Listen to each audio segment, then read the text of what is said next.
Hey, what's up everyone? Welcome to another video. USCIS getting laid off, two-thirds of the staff getting laid off, furlough.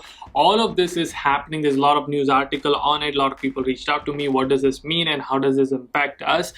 This is what we're going to talk about in this video, but instead of me explaining you, I have a US and Canadian immigration lawyer. Her name is Faryal. Faryal, thank you so much for doing this. She's going to explain what this whole situation means, and if this actually happens and if they do lay off two-thirds of the staff, how will this impact the students who are in United States, people who are on H1B visa, people who wants the green card, and all of those situations. Last but not the least, thank you so much for all the love and support you guys been giving me. Every single comment means a lot to me, so keep commenting and subscribe if you haven't already. That means a lot. And now I will let you enjoy the conversation. Do like a quick intro for my audience, like what do you do and where are you from? Yeah, sure. Thanks, Yudi, for having me on your channel. It's great to be here with you and your viewers. So I'm Faryal Puna, and I am the founder of the Puna Immigration Law Firm. I grew up in Canada, in the Greater Toronto area, so that's where I'm originally from.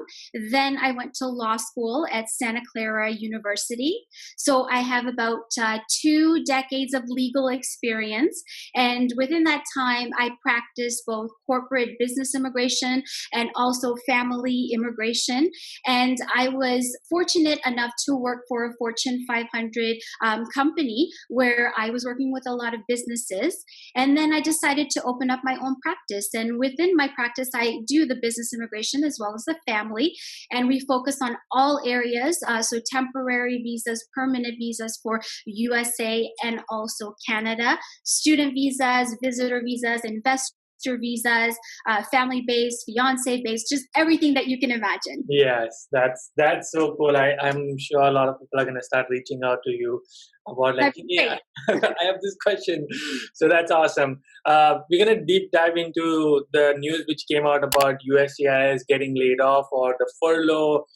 What does that mean, and like how do you think that is going to impact like students specifically, or even the people who are on visas in United States?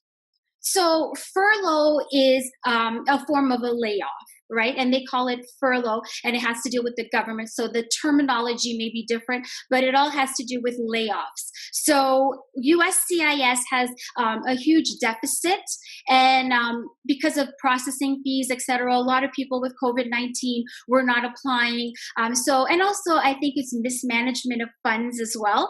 But in the end, they're short of money. So they have asked the government for a $1.2 billion bailout. So that is still pending right now, and we don't know what's going to happen with that. Of course, as immigration lawyers, we would urge, the government to fund that. But then there are also other caveats that what they're doing, we don't totally agree with it and how they're allocating their money. So that's the problem now. So now 2/3 of the USCIS are potentially going to be laid off if they don't get that $1.2 billion bailout. Wow. And the effects of it are grave, especially with regards to anybody who is, so USCIS has to do with processing of immigration within country, as opposed to when you're out of country, when you're dealing with the State Department. So this is for people who are in country, trying to change their status, trying to do a change of employer. For example, if a student wants to file for an H1B, or let's just say you're married, you're in a temporary status, either student, visa, etc. And once you get married to a U.S. citizen, you can adjust your status. That's another way. Also, people who have filed employment-based immigrant visas. So they're still working on H or L or, whatever it is, temporary visa. And, there's categories for that, right? So there's the EB1, there's extraordinary, there's EB2, skilled workers, and then there's the EB3. So each one of those categories has a different processing time. Of course, India and China are the worst because the backlog is huge. So what I am concerned about is, even though we have that backlog as it is, then with family-based and citizenship, there's also a backlog because of COVID-19 as well. So USCIS was closed for the longest time. So now with the furlough, if that goes through, can you imagine 2/3 of those employers that are working there to be laid off? Who's going to be processing? Who's going to be interviewing? You know, it's just going to be more and more and more of a backlog. And I don't feel that with the current administration there is much attention in one way to immigration, with the fact that perhaps they don't want as many people to gain citizenship, for example, more people to vote, immigrants to vote.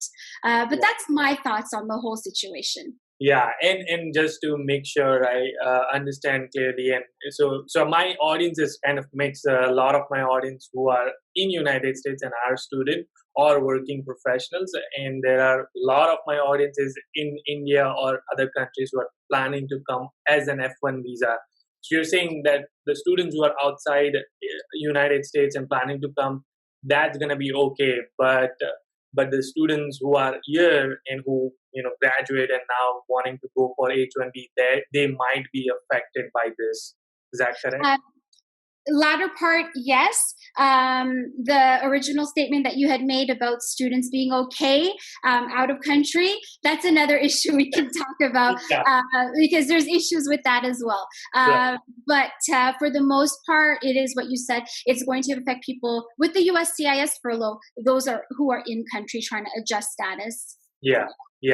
Yeah, and I don't know if how much you can comment on this, but a lot of students ask me, these are the students who are not in United States and planning to come either in spring or fall, and they've been asking me, should they come in fall 2020, I mean not fall 2020, but spring 2021 or fall 2021. And I've been recommending them to defer their admit at least until fall 2021, because November, we all know election is coming and a lot of changes are going to happen. If I don't know what's going to happen, so that's what I recommend them to choose to come either fall 2021 or later. What's your thought? Like, do you think that that's a good advice, or do you feel like they can still come in spring 2021? No, definitely. I agree completely with what you're saying, because even though the election is in November, it doesn't change over until January. So those who are coming in fall and spring, there's issues there. And in addition, already the proclamation that is limiting all the non-immigrant or immigrant visas goes to the end of the year. So January is right there. So I don't think there'll be many changes for the spring semester. Yeah. Awesome. Thank you so much for doing this. Again, Faryal has a YouTube channel as well. And can I put the link of your social media and everything? Okay. Yes, all my social media, put the links below. Yes, awesome. So go and follow her, check out her YouTube channel. She puts a lot of content over there as well. We are going to do another video on US immigration versus Canada immigration and life in Canada, as she's just said in her intro that she's also citizen of Canada and United States both. So it's going to be interesting one. So we check out the next video. But thank you so much for watching this one. Faryal, until our next episode. Keep smiling and keep hustling. Awesome.